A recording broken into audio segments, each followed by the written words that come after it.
Welcome to episode 5 of the TarPack podcast. Today we got another loaded episode. First, we're going to be reviewing NC State versus VMI from last week, followed by, stay tuned for the NC State versus Virginia preview. And then after that, we got our UNC versus Minnesota review, and followed by Pitt versus Carolina in the matchup next week. So let's get started here with the VMI versus NC State review. Thank you guys for joining us. NC State did come out with a resounding victory here. Honestly, as you would expect or as you would hope, because NC State's offense hasn't been clicking at all to this point. But they are here now, and they are starting to play much better football against bad competition. But we'll see how it continues. So, what are your thoughts on the NC State versus VMI game from this past week? A 45-7 victory for NC State. Yeah, it was great to see our offense finally starting to quit. Brendan Armstrong, 27 for 32, 264 yards, 1 touchdown. Great game for him. Just very talented, and our wide receivers have been looking better. And I really hope that this game and how our offense played in this game can finally start to get our offense to click with Brendan Armstrong, and maybe we can start performing against better teams too, and just start getting better offense. That would be the hope here. So what are your top 3 players from this past week's game? So starting out with number 1, I'm going to give it to Brendan Armstrong, quarterback from NC State. He was at 87.7 overall, and he was just a very talented player with great running ability and just throwing a lot of dots in this game. Only 5 incompletions. Yeah. Who's your number 2 player for this week? I have Robert Kennedy. He got the pick 6 for NC State touchdown. That was exciting. Very exciting play to watch on TV. And then number 3, the 2-time on the list, Davin Bain, 89 overall, just had such a good game against Notre Dame and today against the VMI. Just 4 tackles, and just a very good game. All right, so that is going to wrap it up for the preview of NC State versus VMI. Let's get into the review. Let's get into the preview of NC State versus Virginia. Just to add, first before he takes the mic here, NC State should honestly throttle Virginia. I mean, Virginia, it's a horrible story with the shooting that happened last year and all that stuff, but this is a pretty egregious team. We'll see how things go, but we'll get into the Virginia review here. And now it's time for the QBs for the Virginia battle with NC State. Obviously, I'm going to give this. Why does Tony Muskett look like he is? He looks like he's upset.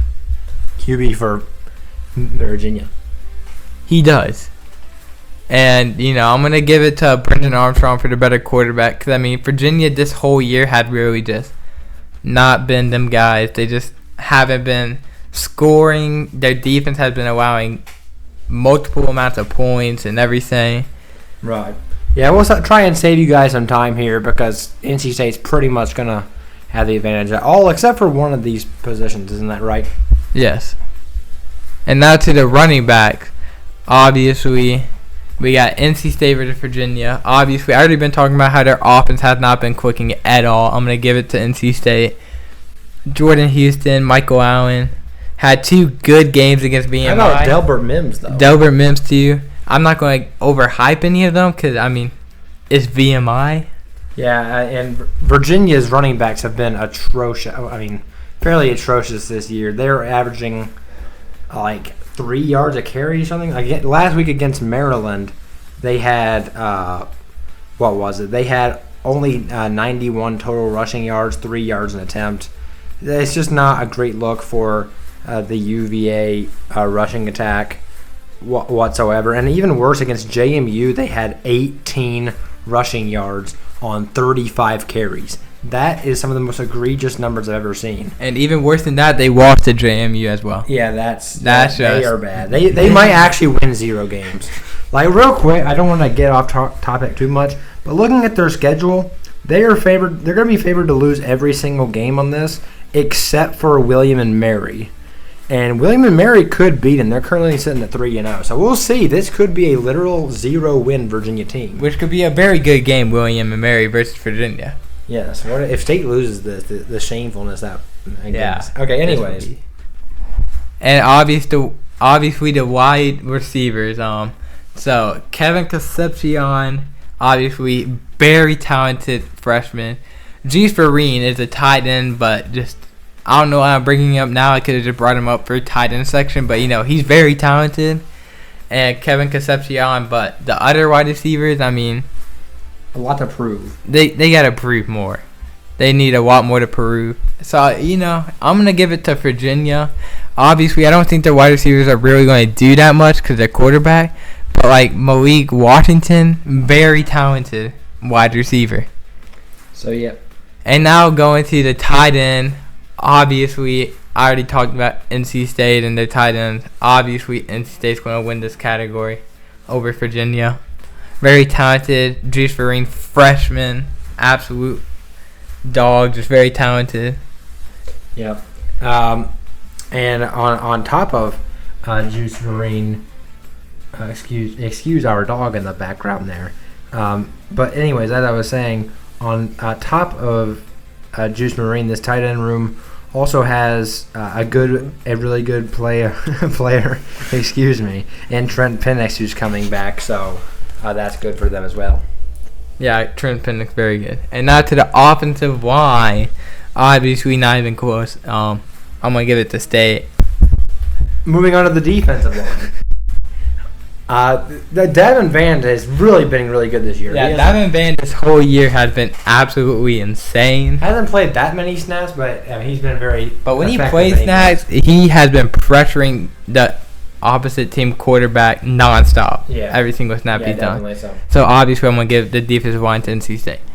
And now linebackers, Peyton Wilson. He's having a great year. Peyton Wilson.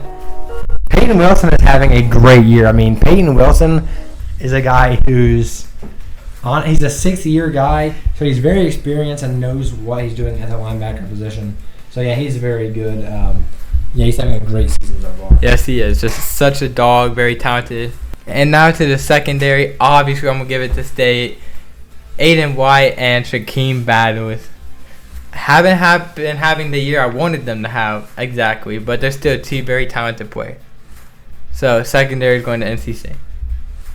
And now coaching, just the Virginia problems. We already been talking about how they might win 0 games. Yeah, Tony Elliott's, I don't want to say his job is on the line yet, but it's not been a great start for the former offensive coordinator of Clemson. Yeah. So NC State's going to win the coaching job, Dave Doran, which hasn't been doing too great either by calling timeouts on punts against Notre Dame and everything. But, yeah, NC State's going to win the coaching. And now the score prediction. I'm going to have 33-3 NC State. Obviously, I don't think Virginia's going to really score any points against our defense. But obviously, this defense is better than BMI. So I don't think we're going to score as many points as BMI. So 33-3. NC State wins. And I'm going to go with 35-14. NC State getting the dub. That is a little bit closer than a lot of people might think. But I am going to go with that here in this matchup. So that's going to wrap up the NC State portion of this video. Let's get into the UNC portion. All right, now on to the review of Minnesota versus Carolina. I was really proud of Carolina's effort in this game as they came out with the win. I thought our defense played pretty well, even though Minnesota's quarterback really had a rough time.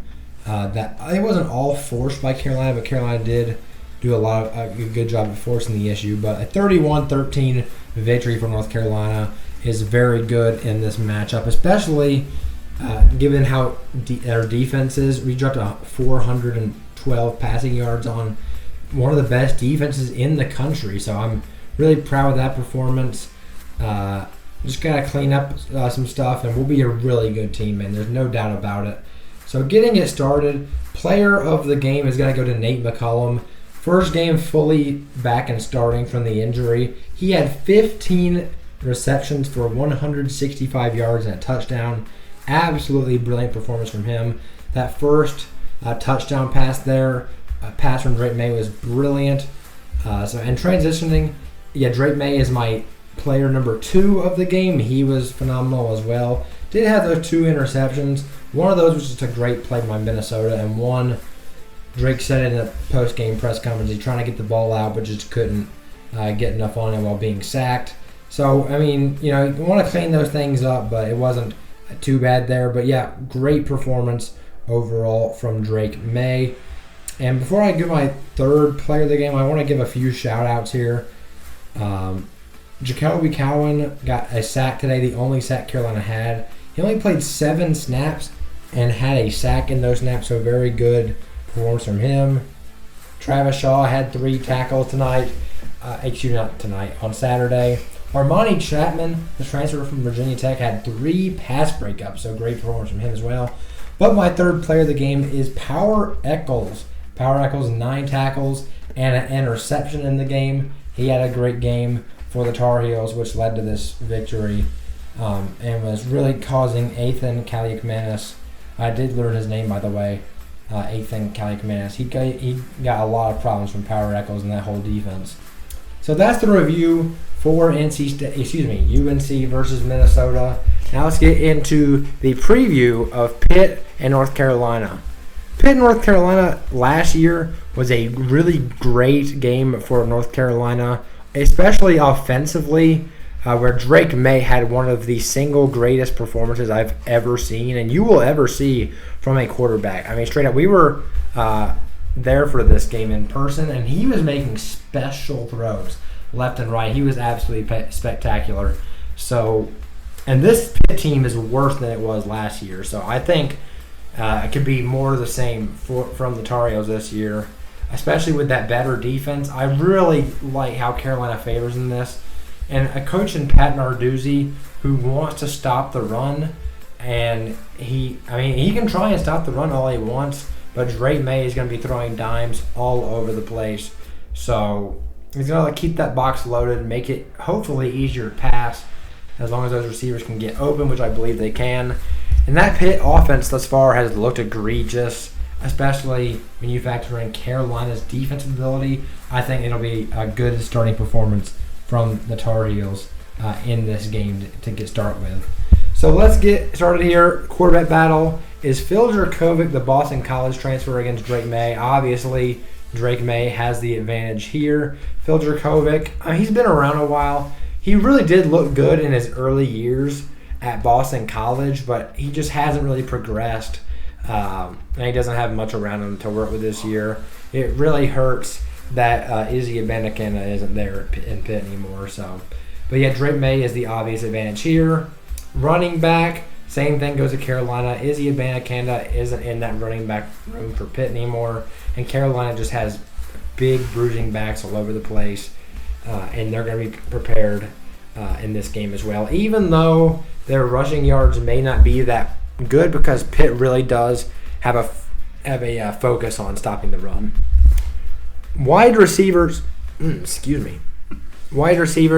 again, I'm going to give the advantage to Carolina. This is going to be a theme here because this Carolina team really is just better for just better. Gavin Bartholomew of Pitt is their leading receiver, and he's a tight end. So that's not a good sign for this team whatsoever.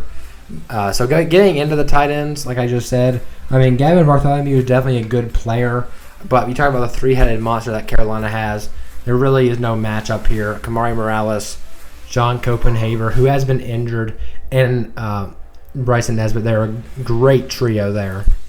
Offensive line, this is interesting. I didn't know where to go here, to be quite honest, because Pitt is a very physical team. That's something that you can definitely say about this team all the time.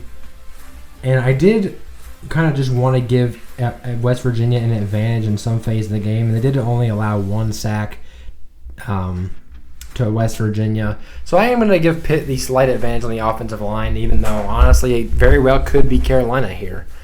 Getting on to the defensive line, Pitt's defensive line has talent, but they also lost a good bit of talent. So I don't know what exactly to think of this position for either team, because Carolina's defensive line hasn't been as good since the South Carolina game, but I still gave them the advantage here. Cayman Rucker's been a great player. Desmond Evans is really emerging, and I think the overall guys in that room are just better for Carolina.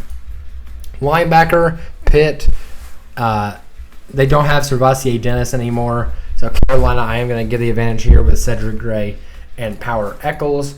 Into the secondary, I gave the secondary advantage to Pitt here because the secondary for Carolina is one of the still a little bit of a question mark as far as the defense is concerned. I don't think Phil Dracovic is necessarily a quarterback that's going to be able to put that much pressure on the secondary.